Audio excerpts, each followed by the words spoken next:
Insights of All Trades podcast. And then my other bill, actually, I'm on the Judiciary Committee that considers a lot of civil and criminal legal issues, just because of my brief legal training, even though I'm not a lawyer. And I recently got a bill passed to allow victims of a crime to be in the courtroom. So currently it's up to a judge whether the victim should be excluded from a criminal trial or not. And it gives the victim the right to be in the courtroom if they choose to be, to face their abuser or the accused, whoever that might be, and hopefully give them a sense of closure. Because again, I think that public policy should be looking out for people that are down and out. And a lot of times crime victims, sexual abuse victims, they are down and out. And so my other bill gives them the right to be in the courtroom, whereas before it was up to a judge. And that was just signed into law by the governor as well. Wow. Why was it up to a judge before? That seems... I think it's something that was just never defined. Okay. And so over hundreds of years, Pennsylvania common law just kind of evolved that way. Okay. Well, that's a good issue to tackle too. Yeah. And so it's very cool. And I've had a lot of people ask me that. They were like, well, wasn't that the victim's choice before?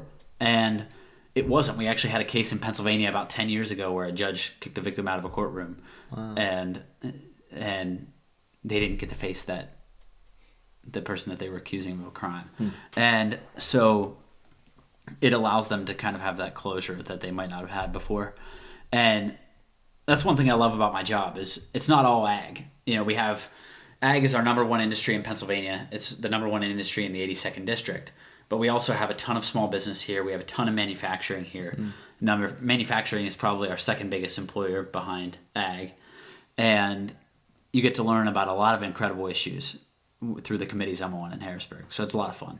So what about... Go ahead, sorry. So you said you have about 7 bills that you have introduced, is that right? Yes. So what are in these other ones, if you're allowed to talk about it? Yeah, so some are related to ag issues, so some environmental regulations and things like that. I won't get too much into detail, sure. Okay. Just because I think it bores the average person. But environmental regulations, some transportation regulations for our farmers, trying to overturn those. So I have one bill related to how wide ag equipment can be on the road, because transportation issues, like I said, a lot of people don't consider that political issues like this affect their everyday life. Any state road that you travel on, I live along 35, that is officially under the state's jurisdiction. So allowing equipment with certain weight to be on the road, allowing kids to drive their tractors to school for ag mechanics classes and things like that, allowing that type of activity. And then I have a few related to local government jurisdiction issues.